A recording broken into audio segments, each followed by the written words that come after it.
Bulletin का आगाज करें। आपको बताएं, इस्लामाबाद, स्वात, शांगला, बुनेर, मानसहरा समेत हजारा डिवीजन के मुख्तलिफ इलाकों में शदीद जलजला मरकज के मुताबिक रेक्टर स्केल पर शिद्दत 5.7 रिकॉर्ड की गई।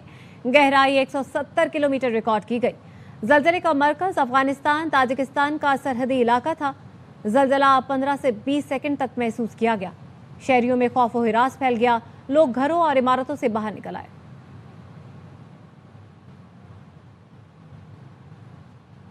अंगूर अड्डा जलोल खेल में अफगान इश्तियाल अंगेजी। पाक फौज ने बर वक्त और भरपूर जवाबी कार्रवाई करके अफगान पोस्टें तबाह कर दी। पाक फौज की चौकस कार्रवाई के बायस फितना अल खवारिज की दरअंदाजी की तमाम कोशिशें नाकाम बना दी गई। फितना अल खवारिज की तश्कील की दरअंदाजी में नाकामी के बाद अफगान तालिबान ने सिविल आबादी को निशाना बनाया। फायरिंग के नतीजे में 2 खवातीन समेत 3 शहरी जख्मी हुए। जख्मियों को फौरी तौर पर वाना अस्पताल मुंतकिल कर दिया गया। जनूबी वजीरिस्तान के इलाके जलोल खेल अंगूर अड्डा में अफगान तालिबान ने बिला इश्तियाल फायरिंग की। पाक फौज की भरपूर जवाबी कार्रवाई से मुतादिद अफगान पोस्टें तबाह हो गई। ऑपरेशन गजब-ए हक की मौसर कार्रवाइयों के बाद अफगान तालिबान शिकस्त की बौखलाहट में सिविल आबादी को निशाना बनाने लगे। अहले इलाका ने अफगान तालिबान की फायरिंग के वाक़े की भरपूर मजम्मत की है और पाक फौज से जवाबी कार्रवाई का मुतालबा किया है। स्टेट बैंक अगले 1.5 माह के लिए आज नई मॉनिटरी पॉलिसी का ऐलान करेगा। शरह सूद 10.5% पर बरकरार रहने का इम्कान है। कुछ मौशी माहिरीन कहते हैं महंगाई को काबू करने के लिए मरकजी बैंक शरह सूद 50 से 100 बेसिस पॉइंट्स बढ़ाया भी जा सकता है। महंगाई और तेल की कीमतों से मुतालिक पॉलिसी का जायजा भी लिया जाएगा। मार्च 2026 में CPI महंगाई की शरह 7.3% रही, जबकि करंट अकाउंट 1 अरब 7 करोड़ डॉलर सरप्लस रहा। वफाकी हुकूमत ने पाकिस्तान और ईरान के दरमियान ट्रांजिट ट्रेड को मजीद आसान बनाने के लिए नया ऑर्डर जारी कर दिया। वजारत तिजारत ने सामान की तरसील का ट्रांजिट ऑर्डर 2026 नाफिज कर दिया। गवादर, कराची और तफ्तान समेत मुख्तलिफ रूट्स को ट्रांजिट कॉरिडोर्स के तौर पर नामजद कर दिया गया। वज़ीर तिजारत जाम कमाल ने कहा, इस इक़दाम से आलमी सतह पर पाकिस्तान की स्ट्रेटेजिक अहमियत में इजाफा होगा। नए रूट से इलाकाई रवाबित में बेहतरी की राह हमवार होगी। मार्का हक के हीरो लेफ्टिनेंट मोहम्मद बिलाल नदीम तमगाए बसालत की जबरदस्त जंगी कारकर्दगी की दास्तान।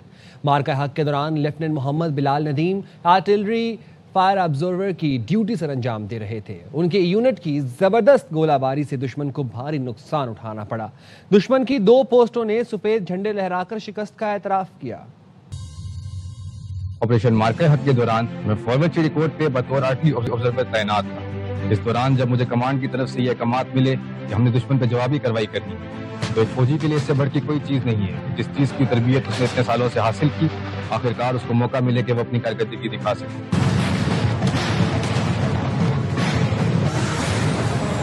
जब हमने दुश्मन पे गोलाबारी की, उसके नतीजे के अंदर दुश्मन को भारी नुकसान पहुंचा और दुश्मन ने अपनी 2 पोस्टों के ऊपर सफेद झंडे लहरा दिए। भारतीय फौज ने LOC बटल सेक्टर के करीब सफेद झंडा लहरा दिया है। फौजी के लिए सबसे अजीम चीज उसकी मुल्क की इज्जत होती है। ये वर्दी फौजी के लिए उसका लिबास भी है और उसका कफन भी है, और जब हम ये वर्दी पहन लेते हैं तो किसी भी तरह के खौफ को जिंदगी में पीछे रख देते हैं।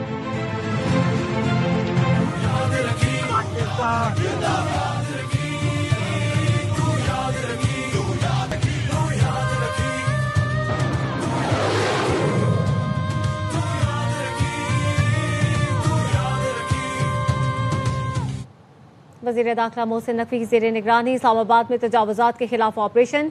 ग्रीन बेल्ट पर कायम FC कैंप ऑफिस मिसमार कर दिया। ज़िले इंतजामिया का कहना है मैरियट और अयूब चौक के करीब FC कैंप ऑफिस मिसमार किया गया। मोहसिन नकवी ने कहा, FC कैंप ऑफिस के लिए मुतबादिल कानूनी जगह फराहम की जाएगी। बिला तफरीक तजावुज़ात के खिलाफ ऑपरेशन जारी रहेगा।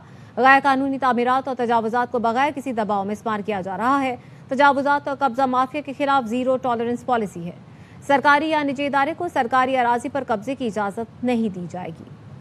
स्कीम 33 में नाले पर कब्जा करके रिहायशी स्कीम बनाने का मंसूबा। रुकन सिंध असेंबली फरहान अंसारी का नाले पर तजावुज़ात के खिलाफ फौरी कार्रवाई का मुतालबा। राफ़ हुसैन इस हवाले से मैं अपडेट करेंगे, बताइएगा। जी बिल्कुल, देखिए फरहान अंसारी ने अब्बास टाउन के करीब नाले पर नाजायज कब्जे के खिलाफ मेयर कराची, कमिश्नर कराची समेत मुतल्लिक़ इदारों को खत लिखकर कार्रवाई का मुतालबा किया और ये कहा है कि स्कीम 33 में नाले की तमीर पर कब्जा काबिल तशवीश है और तमाम इदारों ने अपनी आंखें बंद कर ली हैं। MQ रहनुमा खत में ये कहना है कि अब्बास टाउन के करीब नाले पर कब्जा करके रिहायशी स्कीम बनाना शहरियों के लिए खतरा है, जिससे सैलाबी खतरात भी बढ़ेंगे और इलाके में सीवरेज का निज़ाम बदतर और जबकि इंतजामी खराबियाँ पैदा होंगी। उन्होंने खत में मुतालबा किया कि मेयर कराची और TCE से इस कब्जे में मामलत करने वाले अफसरान। ठीक है, बहुत शुक्रिया अपडेट करने की। राफ़े। इंसदादी दहशतगर्दी अदालत में 26 नवंबर एहतजाज पर दर्ज 29 मुकदमात की समाअत हुई। अदालत ने बुशरा बीबी की अबूरी जमानत में 18 मई तक तौसीह कर दी।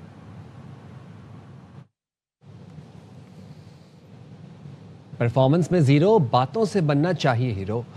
मोहम्मद रिजवान 9 मैच हारने के बाद भी अपनी परफॉर्मेंस के बजाय दूसरी टीमों पर बातें करते रहे। स्पोर्ट्समैन स्पिरिट की खिलाफ वर्जी की, कहा हैदराबाद क्वालिफाई करने की मुस्तहिक ही नहीं। और मुल्क भर में गर्मी की शिद्दत बढ़ने लगी। सिंध के बाद शहरों में दर्जा हरारत 40 सेंटीग्रेड से ऊपर पहुंच गया। जनूबी पंजाब में भी गर्मी की शिद्दत में इजाफा हो गया। दर्जा हरारत कहीं 40 तो कहीं 42 डिग्री सेंटीग्रेड पर है। महकमा मौसमियात ने आज नवाबशाह और दादू में पारा 46, सखर 45, फैसलाबाद और सरगोधा 43, जबकि मुल्तान और लाहौर में 42 डिग्री सेंटीग्रेड तक जाने की पेशगोई की है। कराची में तेज धूप के साथ दर्जा हरारत 38 सेंटीग्रेड तक जा सकता है।